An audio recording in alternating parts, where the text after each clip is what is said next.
गोरखा जिल्लाको सदरमुकाम गोरखाको पोखरीथोकमा अवस्थित तल्लो दरबारको नामले पनि चिनिने गोरखा सङ्ग्रहालयको भवन विक्रम सम्वत 1896 सालमा राजा राजेन्द्र विक्रम शाहको पालामा निर्माण भएको प्रमाण छ।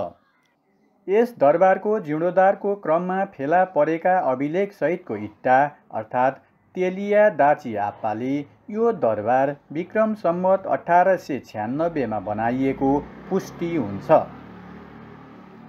सङ्ग्रहालय स्थापना गर्नु पूर्व यस दरबार जिल्लाको प्रशासनिक भवनको रूपमा प्रयोग भएको थियो। 2042 सालपछि गोरखा दरबार संरक्षण परियोजना कालमा यस दरबारको जीर्णोद्धार गर्ने, बगैँचा निर्माण गर्ने लगायत पृथ्वी सङ्ग्रहालयको रूपमा विकास गर्ने योजना अनुरूप कार्य अगाडि बढेको थियो। 2064 सालको असोज 25 गते 68 रोपनी क्षेत्रफलमा फैलिएको बगैँचा र बाल उद्यान सर्वसाधारणका लागि खुल्ला गरिएको थियो। अनि 2065 साल जेठ 19 गते गोरखा सङ्ग्रहालयको रूपमा यसलाई सञ्चालन गरिएको हो। यस सङ्ग्रहालयमा हाल 12वटा प्रदर्शनी कक्षहरू रहेका छन्।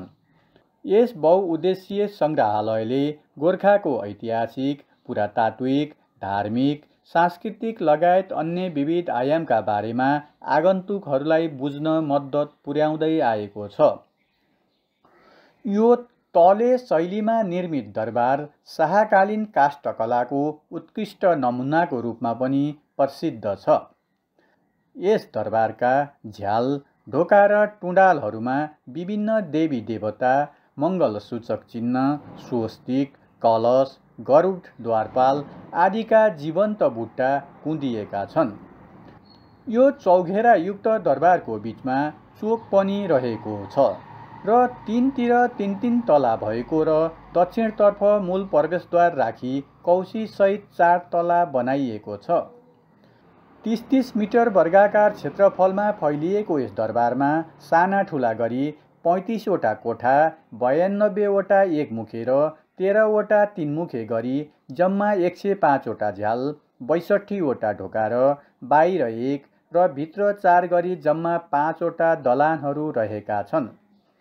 गोरखा नगरपालिका 6मा अवस्थित गोरखा दरबार सङ्ग्रहालय नेपालको जिउँदो इतिहासको प्रमाणको रूपमा पनि बुझ्न सकिन्छ। सङ्ग्रहालयको मूलद्वारमा 1850 सालमा रणबहादुर शाहको पालामा बनेका 2वटा तोपहरू रहेका छन्।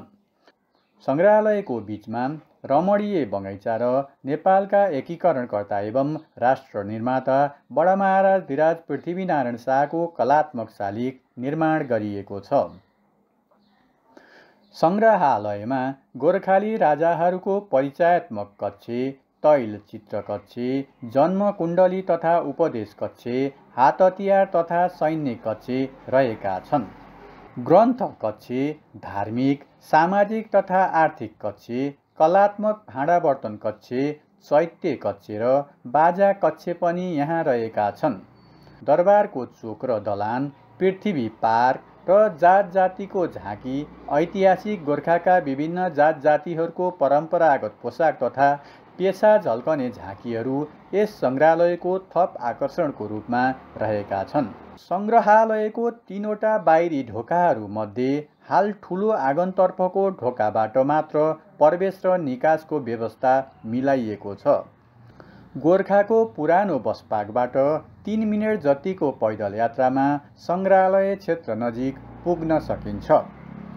राजधानी काठमाडौँदेखि 141 किलोमिटर पश्चिम र अमरसिंह राजमार्गको आबु खैरेनी तनहुँबाट 24 किलोमिटर उत्तरमा सङ्ग्रहालय अवस्थित छ। गोरखाका राजा पृथ्वीनारायण शाहले एकीकरण अभियानको नेतृत्व गरी आधुनिक नेपालको जग बसाले। काठमाडौँ उपत्यका विजय गरेपछि काठमाडौँलाई नै देशको राजधानी बनाइयो र एकीकरण अभियानलाई जारी राखियो।